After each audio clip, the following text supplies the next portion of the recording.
Hey man, what's up? Turn your mic up. I know we're trying to use this new board and our sound is all over the place, but barely hear you. Okay. Want me to go louder? Yeah, there you go. There Perfect. you go. Live sound check. Yeah, as you guys know, we're not professional podcasters, but we like to bring the best content. But we there try is. to but we try to be. Yeah. But we try to be. Awesome. So happy Friday to everybody.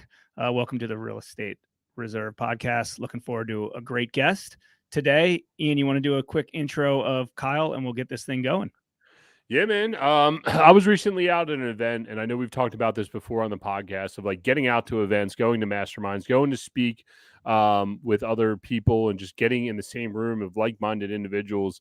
And actually, the first presenter of the day was Kyle. And we just recently got into Airbnbs, and once again, the universe speaks, and boom, there's someone talking about Airbnbs.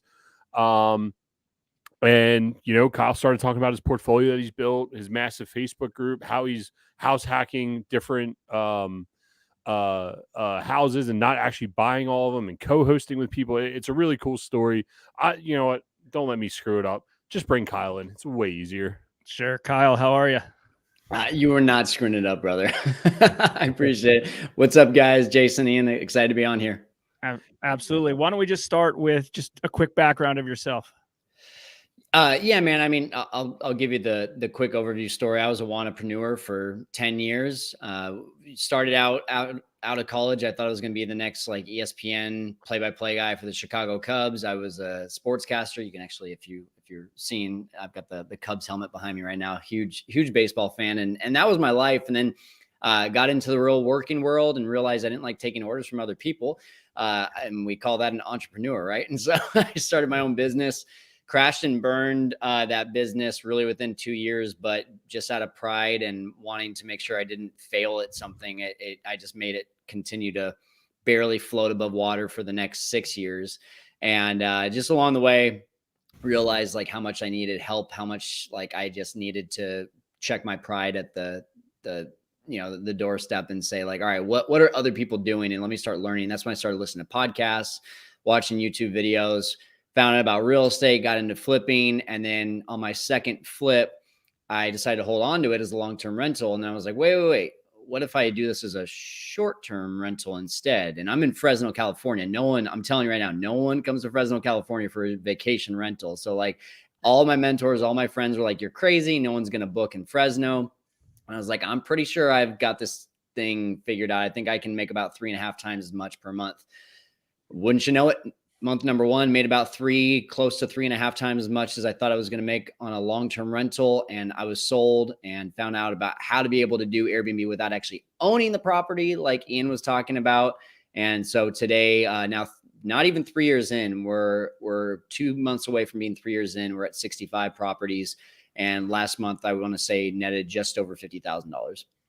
Man, that is absolutely awesome.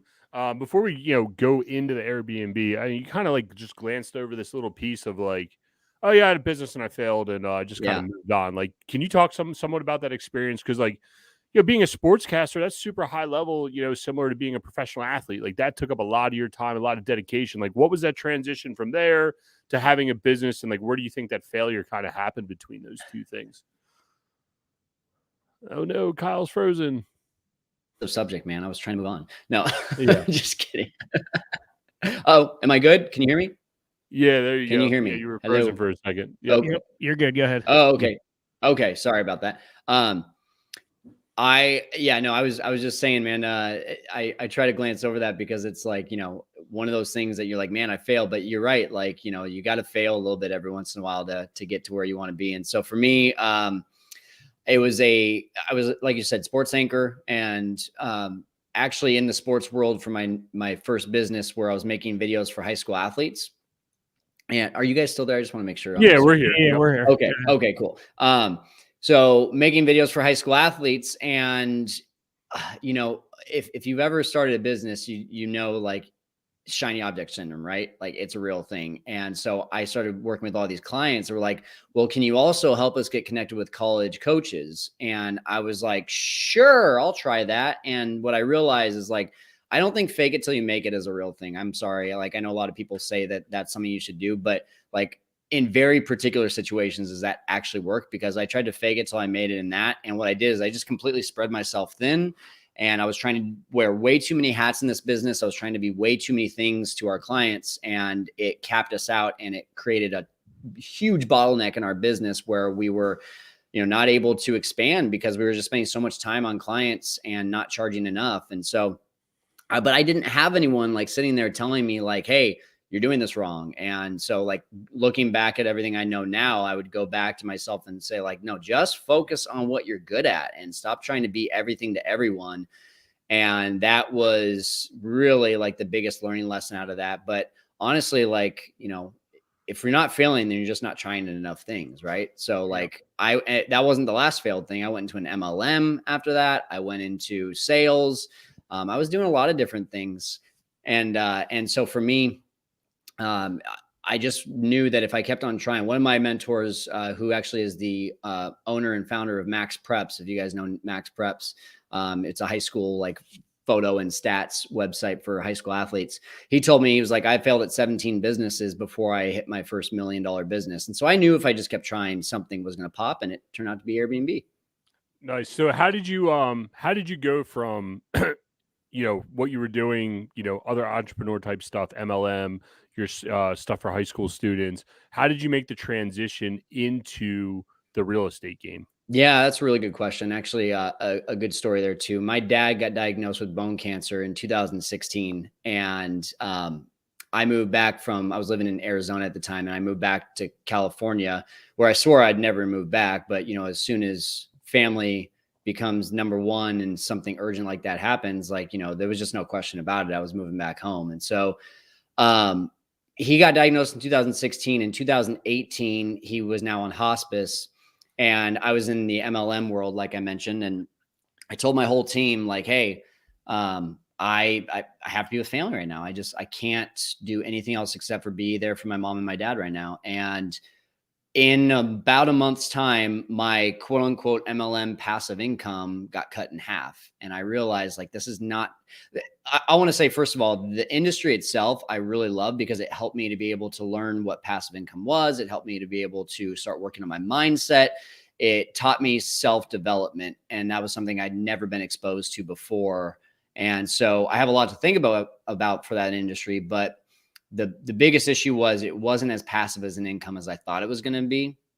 And so I said, what really is passive? And so again, I was listening to podcasts and watching YouTube videos, and real estate kept popping up. And then before you know it, I'm getting a Facebook ad for a Fortune Builders event here in town, and finding myself there, and then dropping 30K a couple of weeks later for their big ticket. And I was all in. But, it was funny, man. Like, I talk about a lot, Ian, where it's like, it's the combination of all these things that I failed at prepared me for that moment. Like, it happened for a reason. A lot of people would say, man, I wish I would have, Kyle probably wishes he would have gotten to real estate, 10 years ago. But the fact of the matter is, sorry, you're gonna hear my dog barking. We got a wild house over here today. The fact of the matter was, like, if I had gotten into real estate at that time 10 years ago, I wouldn't have been ready. I would have crashed and burned in that one too, because I just didn't have those skills. My axe wasn't sharpened for that. And that's what I am really thankful for. And all the things I did is that it got me to this point today where I was ready for real estate,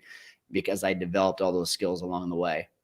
Yeah, that typically is similar to a lot of people. They have that epiphany, or they have that aha moment, and you look back and be like, hey, well, I wish I had this 10 years ago. But like you just said, you weren't ready for it 10 years ago. You had that aha moment. You could have had that sitting right in front of you 10 years ago, but it didn't hit you smack in the head like it did in present time. So your first step was Fortune Builders, which I'm sure a lot of people are familiar with. Yeah. And that kind of catapulted you into real estate. Let's just broadly say real estate at this point. You kind of mentioned this earlier. So you started flipping, buying properties in general. So you just bought one property first, and then your second property turned into, I'm guessing your attempt on buying that second property was to be a rental, I'm guessing. And then it's like, you know what, let's try this Airbnb thing. And that kind of catapulted. Exactly. Yeah. And I mean, the process really was, I just wanted to get my feet wet. Like, the first time I ever did my first real estate deal after buying into Fortune Builders was I was like, all right, I'm not going to make much on this flip, but at least it's going to get me that experience. Like, I think I predicted I was going to make $10,000 on a flip, and I ended up making 6,500, but I learned everything. And then it also showed a lot of people that I was serious. Cause when you post that picture of a check, right, and you're like, hey, I actually did it. I did my first flip and it was successful. I had all these people reach out to me, including a realtor who was like, hey, I just found this lead. They're wanting to sell for 165. ARV on it is probably about 275. And I was like, yeah, I like those numbers. And that's when I also learned about, a BRRRR. And I was like, all right, if I BRRRR this, I might be able to get all my money back and then have a cash flowing rental at like $600 a month. But again, just like $600, I like acceleration. Like, that's one of the words I use the most. I like being able to get the same amount of cash flow with a lot less effort and a lot less assets. And so I knew my goal was eventually going to be $10,000, $20,000 of cash flow for passive income. And I was like, well, $600 passive, or create a team around this whole Airbnb thing and maybe make more like, $2,000 or $2,500 on this same property. I kind of like that better. So that's what I got to work on. I tried it, it worked, and I started building a team around it. Yeah. And presumably I got to assume, and I keep getting lost where Fresno is, because we kept joking about that when we were all together, but like California in general pricing is just insanely higher than what we deal with in the rest of the country. Right. Like, so I guess by having your Airbnb, that was one way to accelerate and not need as much capital, right? Because ultimately you were able to what did your first Airbnb look like? What was the acquisition price? How much did you put into it? And what were the numbers overall on it, so we can kind of get a frame of reference of what marketplace you're operating in? Yeah, just so you know, Fresno is basically California without the California prices. So our median over here right now is about 350. Okay. And when I bought my first, it was about 250. So really not comparable to the rest of California, which, as you said, is just crazy. Right. But bought it for 165, put in 55, not including furniture. So I was all in at 210, and then refinanced by the time we were done, because the market was going up pretty crazy around that time. I refinanced it for 310. So it ended up paying for the furniture too, which was pretty phenomenal. And what would normal market rent be on that? Like, what are we talking? 3-bed, 2-bath? Like, what are we looking at? Yeah. Sorry, I forgot to mention this was a really unique one. It was 2 houses on one lot. So it was a 3-2 and then a mother-in-law unit in the back that was actually a pretty sizable 2-1. So what we did was we were going to get the front unit for about $1,250, and we were going to get the back unit for about $800. So total was going to be, like I mentioned there, about like $2,100 all in. And I think my mortgage was going to be $1,500. So again, I was going to make like $600.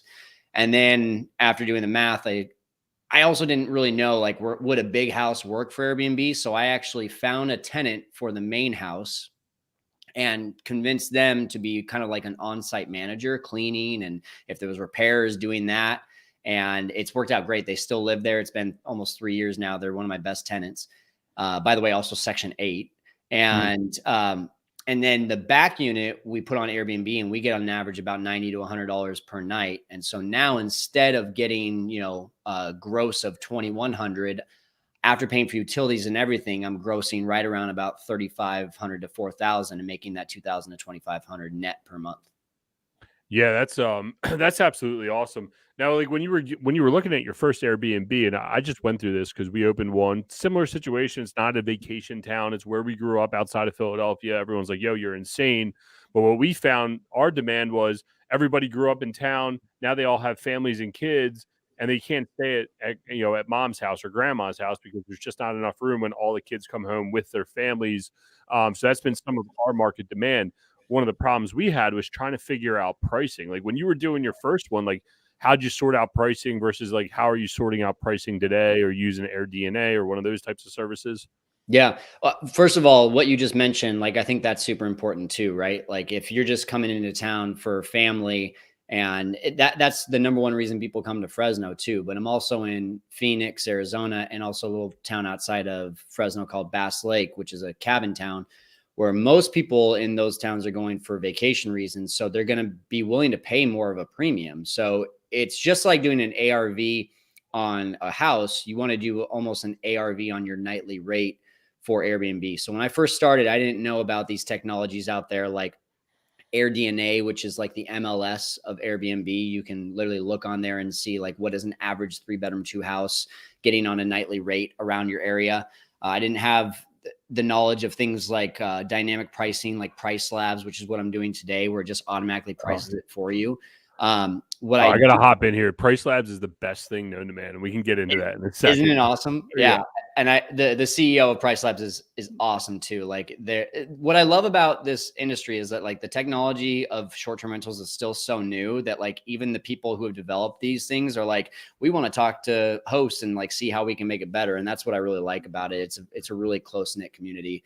But in the beginning, man, I was just looking down the street at other Airbnbs. I was literally going to Airbnb.com and being like, hey, what in the world can I price this for? And I just looked at other properties that were similar and said, okay, this one's going for $90 a night. Mine's kind of similar to this. Let's give it a shot. And it started getting booked. And then I raised a little bit more and raised a little bit more. And now like the same properties that we were getting, we have 4-bedroom, 2 baths all the way down to 1-bedroom, 1 bath here in town. And we're getting, an average of 20 to 30% more per night just because I tested things out, tried it, added value to the homes, kind of force appreciation of your nightly rate sort of thing with amenities. And then using Price Labs, it all just helps to be able to make you a better, more valuable product out there. So would you say the areas that you're in, right? If they're not the non-resort areas, do most of the people that stay there, are they doing that instead of staying at a hotel? They're coming to visit family and they're like, you know what? I got 3 kids with me. I don't want to stay in a 330 square foot hotel room because that's just not doable. Are they staying? Is that who you think your target clientele is? And if so, is this something that can potentially be replicated all over the country? I know a lot of local real estate investors that have invested in Airbnbs around here, but they're mostly like, we're in the DC area and the Baltimore area. So they're mostly like downtown DC, downtown Baltimore, or in the beach towns, which is about 3 hours east of here. Right. So they're resort driven. People come to an Orioles game. People come to a Ravens game. People come to whatever the Washington football team's name is these days. Terrible. That's what they should have named it. Terrible. They're coming for an experience, and they're coming as that, for that. This is interesting to me that it's like, well, hey, you're coming to whatever middle. I'm not saying these places are middle of nowhere, but hey, middle of nowhere anywhere.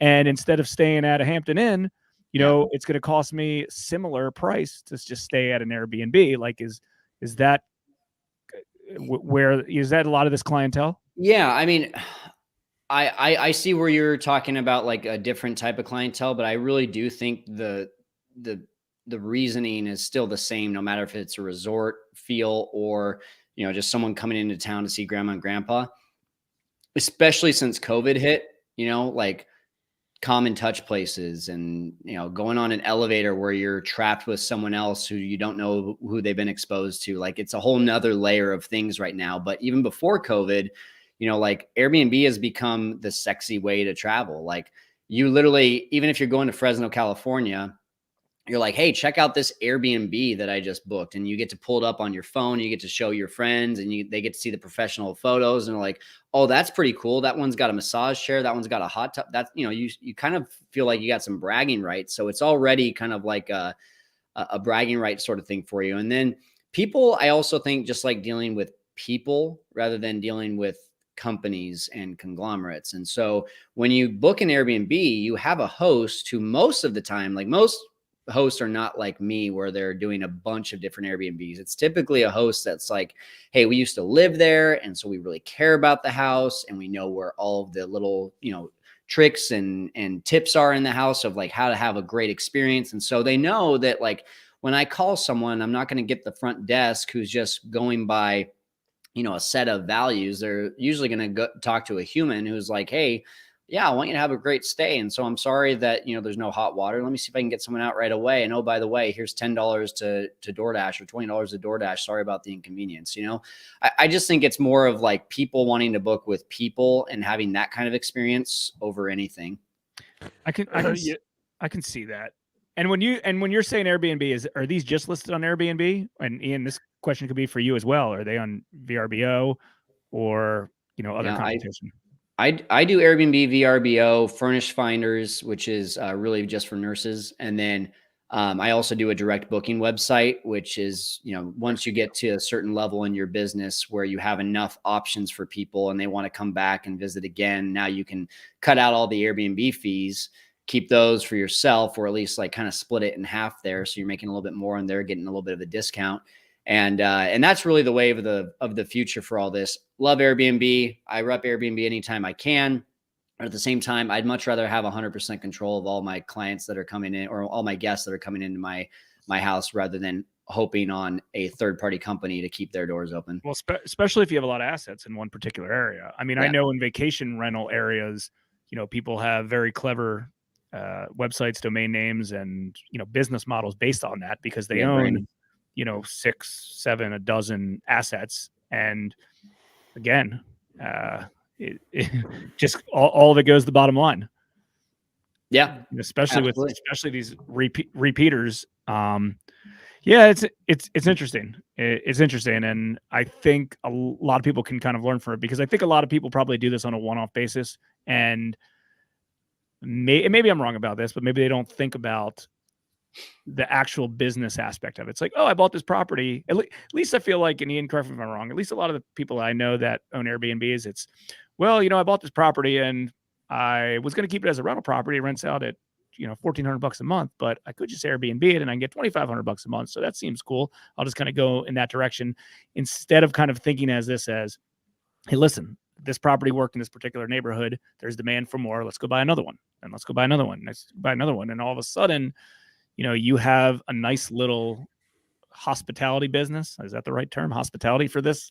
Yeah, I think so. I mean, I think Kyle could comment better, but it's definitely like, it's hospitality. But what I like is that there's like this great crossover between like what we're doing in storage and Airbnb, that it's like a service first type business that makes you be a little more dynamic. Yes, there's definitely more levers to pull. And Kyle, I want to ask you about that. There's definitely more levers to pull. There's definitely more making sure people are taken care of.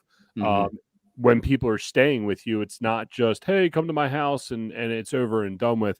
And guys, if you have any specific questions for Kyle, because we're going to get into some other topics here, and we got them for a little bit longer.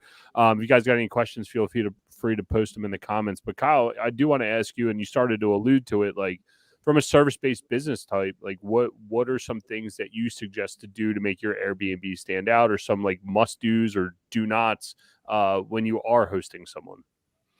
Yeah, I mean, and that's really just a good point overall. Like, this is not for everyone. Like, you have to do a lot more in an Airbnb. Like, if you're going to get more cash flow, there's going to be some things that you got to do along the way to make sure that you're developing a business, like you said, that's really hospitality. Because we're doing it on a piece of real estate, but in all honesty, we have a hospitality business, especially if you don't own the real estate, like what Ian, what you kind of alluded to with 90% of our portfolio we don't own. So really we're in the hospitality business. And so to me, the number one thing that will go further than anything is, and let's just assume someone's already booked with me, is communication. Like, if I can communicate with a guest more than anything, I'm going to probably get better reviews and more repeat guests more than anything. Sure, I can have really cool amenities and I can have really cool things like, the hot tubs and the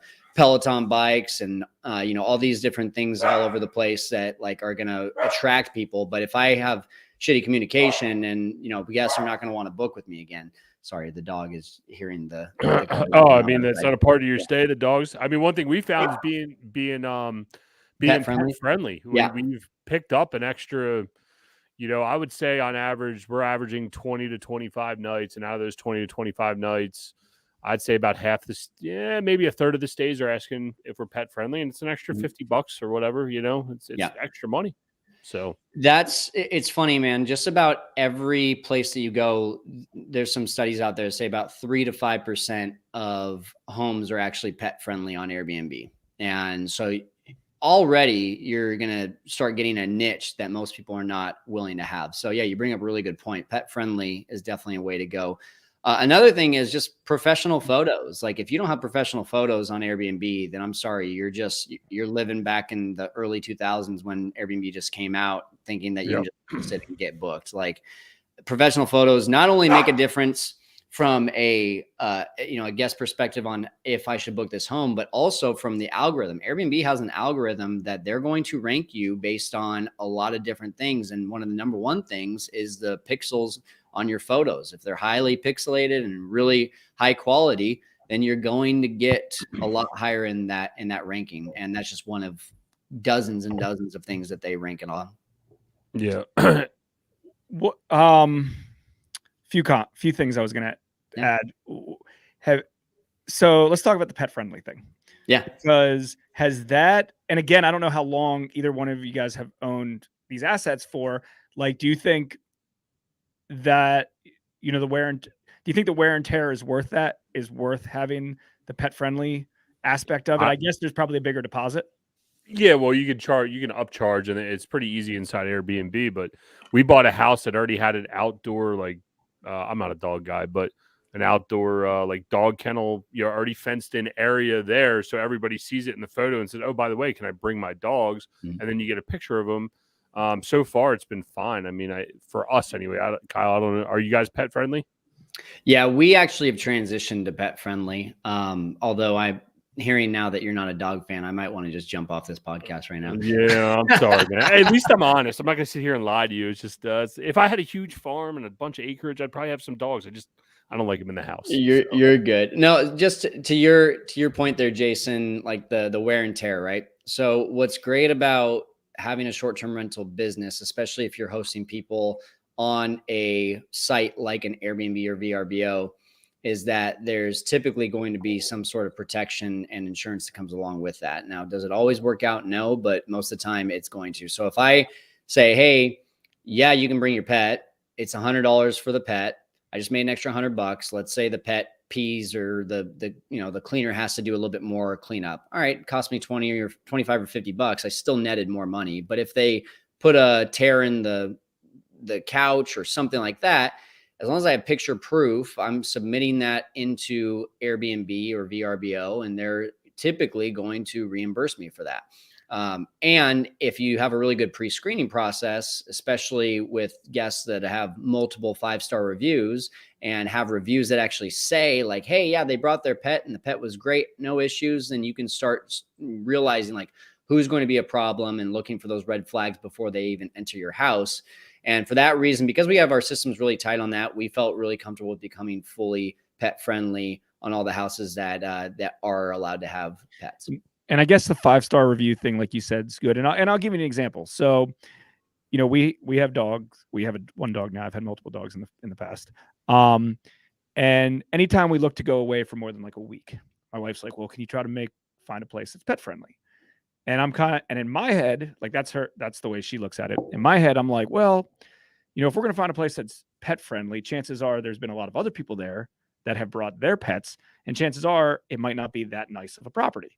So that's always, and this could be a straight limited belief, but I will say when I look at pictures, and this is just in general, So I'm just curious how it works kind of in your guys' model. But I always look at it as like, hey, if I'm bringing a dog, I can trust that my dog is going to behave, but that doesn't necessarily mean everyone's going to trust their dogs. And I had a vacation rental property that we had for 10 years in a mountain around here.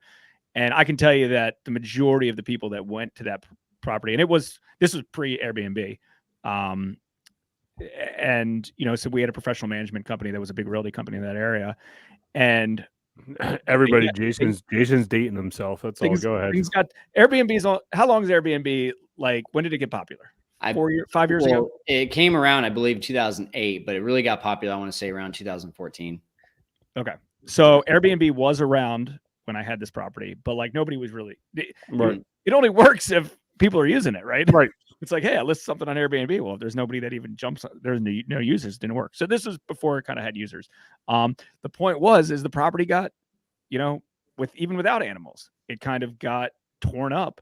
Mm-hmm. It was a ski town. People would come in, tear the property up.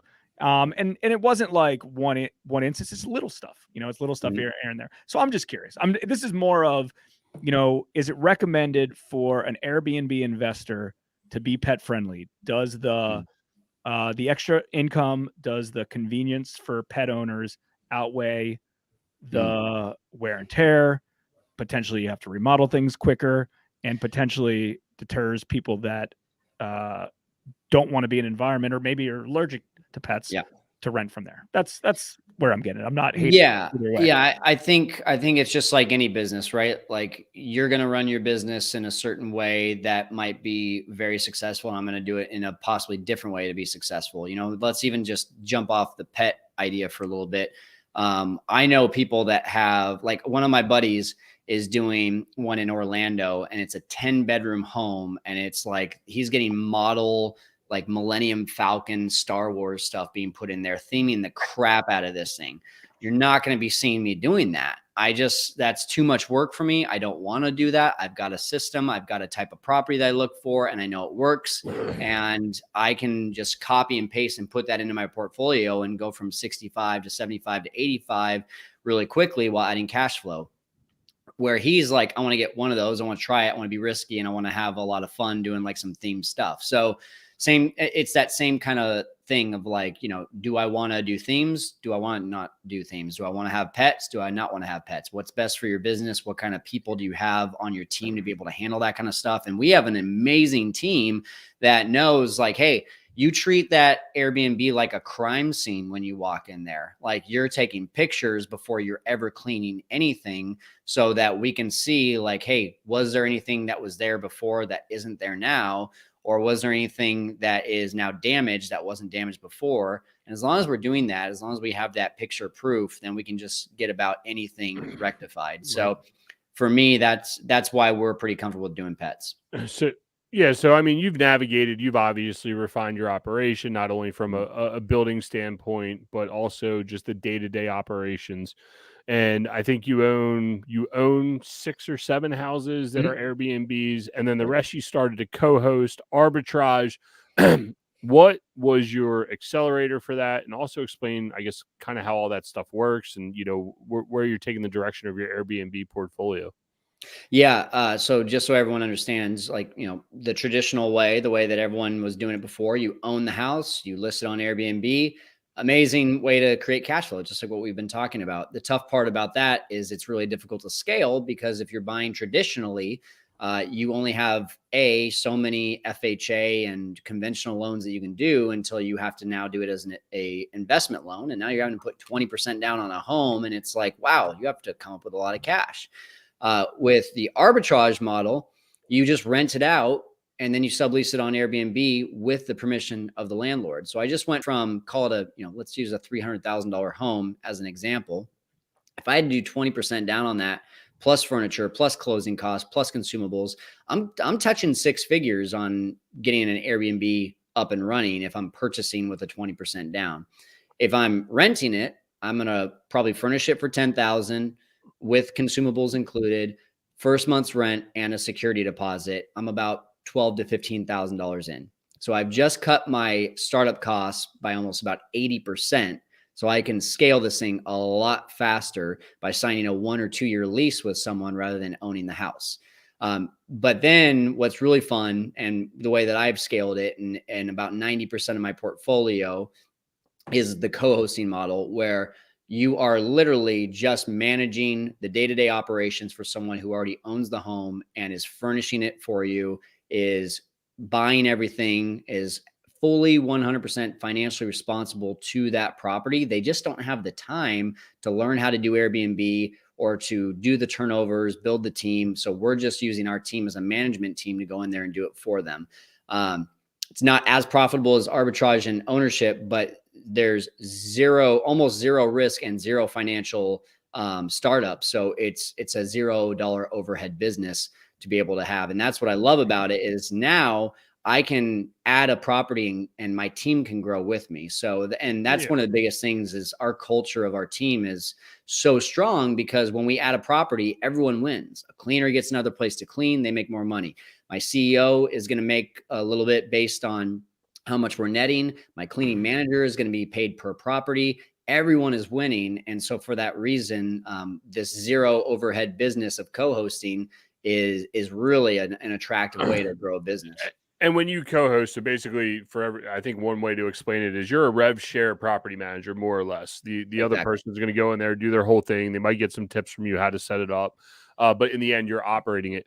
Now, are you operating that under your brand because you already have superhost status, so that automatically accelerates their property, or they got to get their own account? Like, how does all that look like? Yeah, no, it's all in our own account because it's our work. It's our, at that point, if we're the one getting the 5-star review or the 1-star review, we're owning up to that, and the owner is not involved at all. This is, and this is a model that I'll say, if some people are listening out there and they're like, I have a home and I want to get it managed, you need to be like, in order to really get the most out of this, you need to be ready to just say, okay, hands off. I want you to take all of it, because there's a lot of owners that will come in and say, like, I want to be added as a co-host. I want to see your messaging. We don't allow for any of that, because that's not a scalable business when our owners start getting their hands on things. So it's all just on our profile.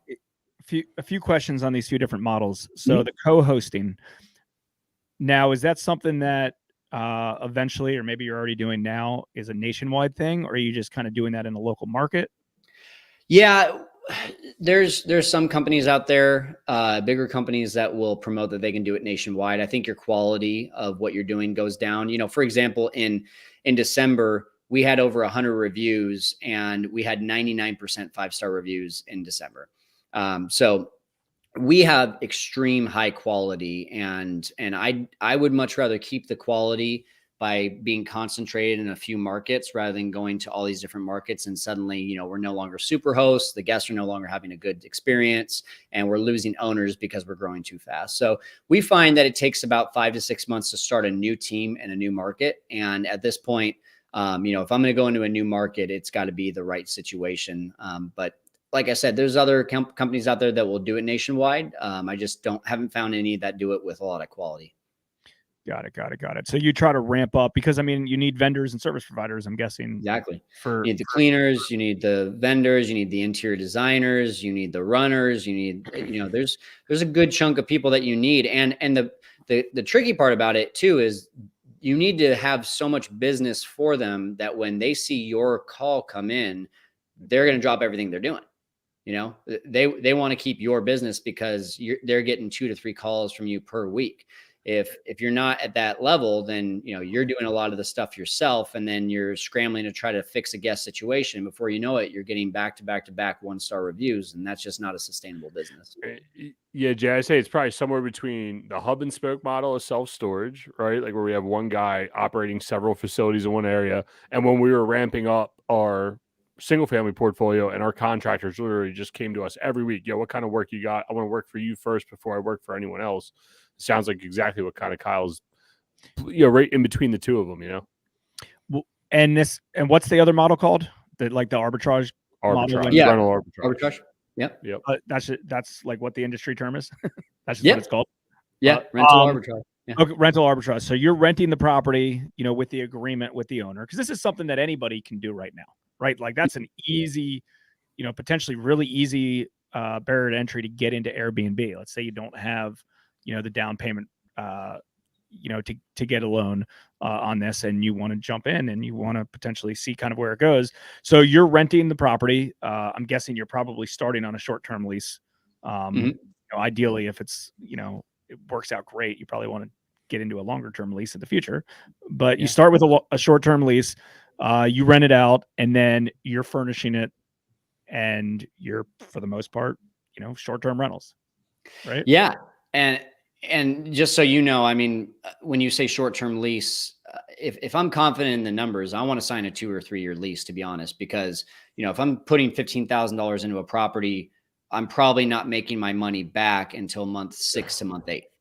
So year 1 is not the most profitable. It's the years after that are really the most profitable.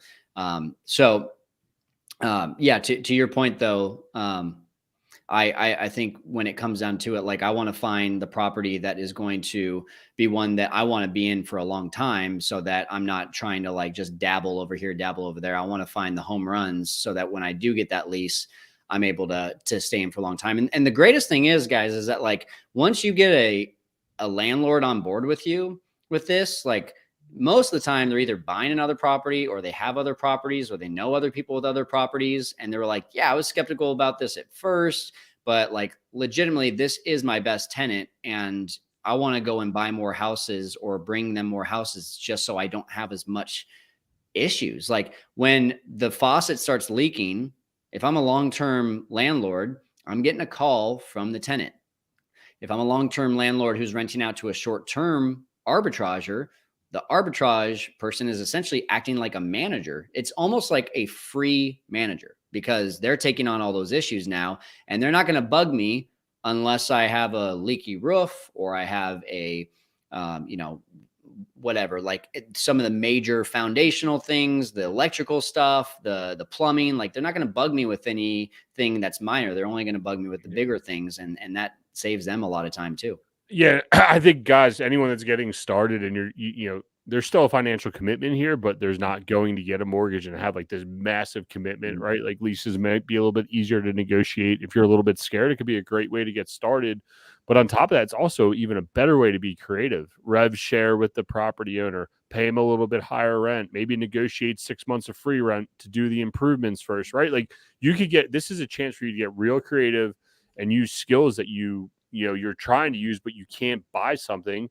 There's plenty. Oh, I don't know, COVID everywhere in the country, but usually there's plenty of inventory. Go out there, have your broker pull the longest day rental listings and see what's going on with them. Some of the higher end leases, people just aren't paying for it because it's cheaper to go buy a house. You might be able to find that house on a golf course or whatever it may be, a destination type thing. It's a great way to be creative. So well, and Ian, I mean, just to your point, like you can again acceleration, like if you remember Halame, he was at our event, the Hawaiian dude. Yeah. He since that event, Ian, he's signed 8 leases. Oh my God. And that was him. And he just became a student of mine a week after that event. So like, this is now a guy who, of course he's got a lot of different businesses going on, but if he's making $1,500 to $2,000 per door there, he just created a 6-figure business in under 5 weeks, potentially. Like that's how quickly this thing can move. And it took me about 12 months during a COVID world to turn this into a 6-figure business. But again, I had never turned anything into a 6-figure business until Airbnb. So like, that's the beauty of this is like, it can move fast if you do this the right way. I'm going to bring up Jed's question here on the screen in a second. It seems like a lot of the folks that I know that are local, it's an avenue for them to acquire properties where they couldn't normally buy. They're like, I can't buy a flip right now. The numbers don't work. The rental's not working, but it's like this Airbnb might work, right? Yeah. It's, hey, if I buy this rental, I'm going to make $1,500 a month. I'm only going to get $200 in cash flow. Does it make sense to do? And then like Ian said, you get creative, you figure out a way to make it work. It's always a good opportunity to buy a property and it's always a good opportunity to sell the property. Right now, you might not just be able to go on MLS and cherry pick a deal, right? You might have to do some heavy lifting, some hard work, but there's always an opportunity. All right. So Jed's question is, hey, Kyle, what criteria do you look for when underwriting for underwriting? You can't see the computer screen from him so far. Considering new markets for short-term rental acquisitions. Yeah. So essentially how to pick a market. Is that what he's asking? Yeah. What are you looking for when you're underwriting a new market, right? Like you're in Fresno and somehow you wind up down in Phoenix. What did you underwrite to say this makes sense for me to go to that market? Yeah. So first of all, I think outside of the numbers, it's your ability to create a great team.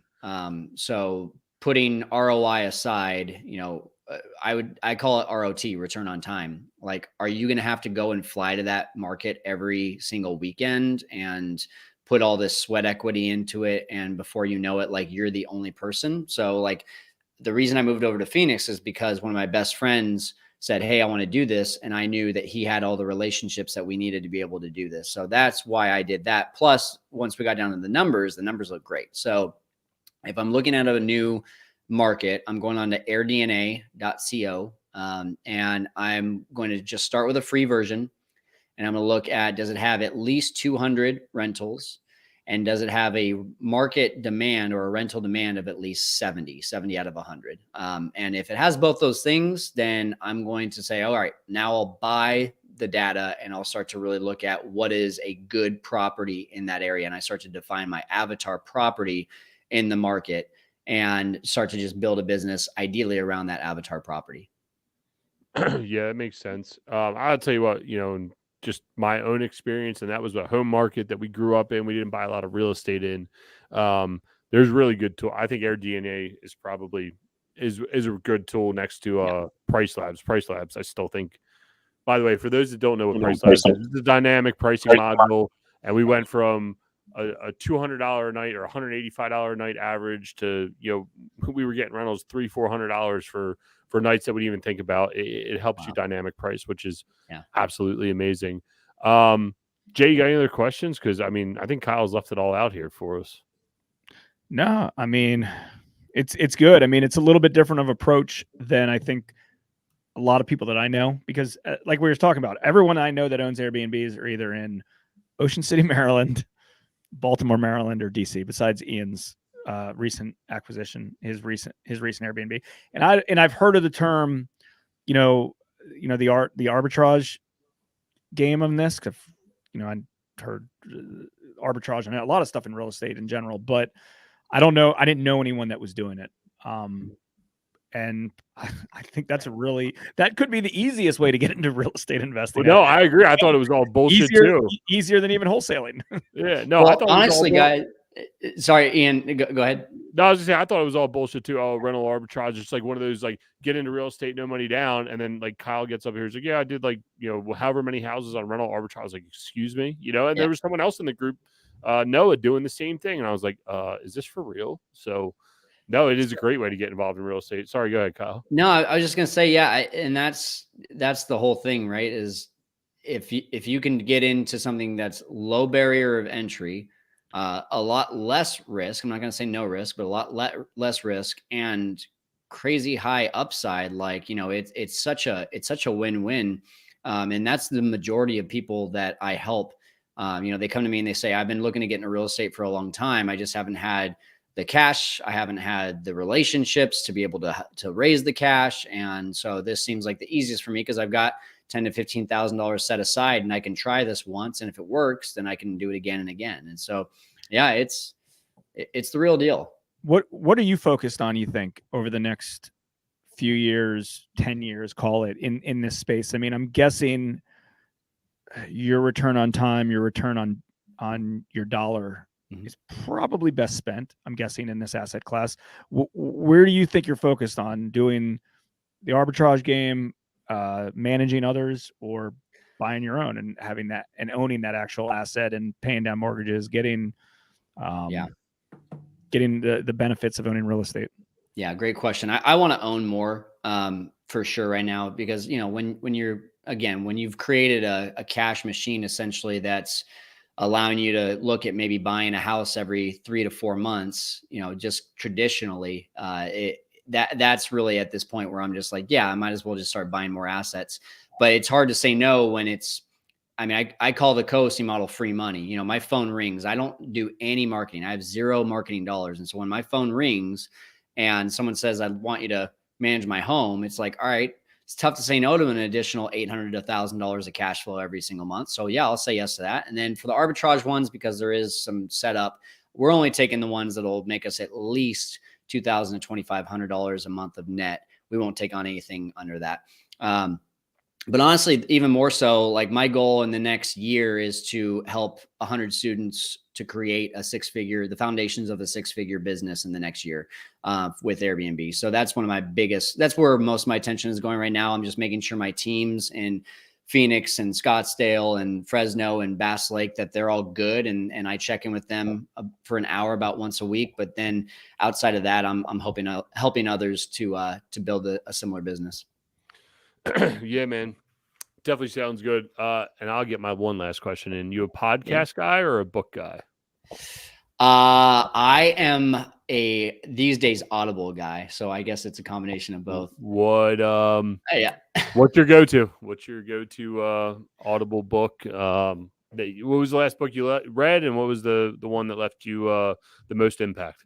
I'll say this. This is my favorite book to talk about. It's one that very few people know about. It's called The Dream Manager.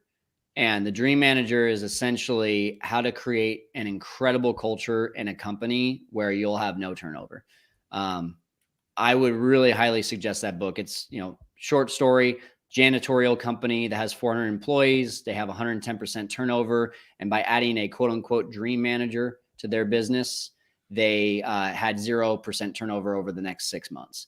And it just teaches you all those things in that book are, I believe, why our culture and our team is so stinking good that I don't have to hardly check on them. And they know that I still care a ton about them and want to see them successful. So I would really suggest that book. Nice. Yeah, I've never heard of it. I'm looking at it right now. I know he's downloading it right now. 7 hours, you're done. It's an easy read. Yeah, I mean, Ian and I go through a lot of books, and we usually read a lot of the same stuff together because it's just easy to talk through them together. And I walk a decent amount in the morning. Ian drives a decent amount in the morning, so right around the same time. So we usually can be on sync with who's reading what book at any given time. When you read a lot of books and you're listening to a lot of audiobooks, you always need recommendations, right? Because you can't just pick up something that's like, oh, kind of this looks okay. So I'll add it to the queue. Yeah, it's a good one. I'm gonna have to do it too. Hey, Kyle, thanks for everything, man. You've been on here. You're leaving. You literally, if anybody, they could literally pick up all the tips right here, and you could go out and build your 6-figure business right now if you wanted to, because you put so much info out there. Where can people find you? I know you got one of the largest groups on Facebook for Airbnb, and somebody wants to get in touch with you and learn exactly what you're doing. How can we find you? Yeah, since you mentioned it, the Airbnb Facebook page is Airbnb Masterminds. We have about 120,000 members in there. Pretty solid group where you can post your questions, get answers. But if you want to really get high level and get in depth, I would go to my website, fearlesskyle.com. And on that website, right on the front page, I have a free masterclass. It's about 40 minutes long. It's going to teach you how to get your first Airbnb in the next 30 days. And if you watch that, I feel like you'll be ready to conquer Airbnb. Yeah, and I think you're Fearless Kyle on Instagram, right? You're pretty easy to find. So. Exactly. Yep. Fearless Kyle. All right, man. We appreciate you having on. We'll definitely have to do another one of these here in the future. I invited you out to the event, but I know you're getting married, so I want to say congratulations on that. Thank you. And hopefully at the next one we can have you out, because this is solid content. I don't think Airbnb is going anywhere in the foreseeable future. I think it's here to stay, and it's just going to grow. So, thank you. I appreciate it, guys. Thanks, Kyle. Appreciate it. Thanks, Kyle. Thanks for tuning in to the Real Estate Reserve podcast. Do us a favor and comment, and share our broadcast. It helps the algorithm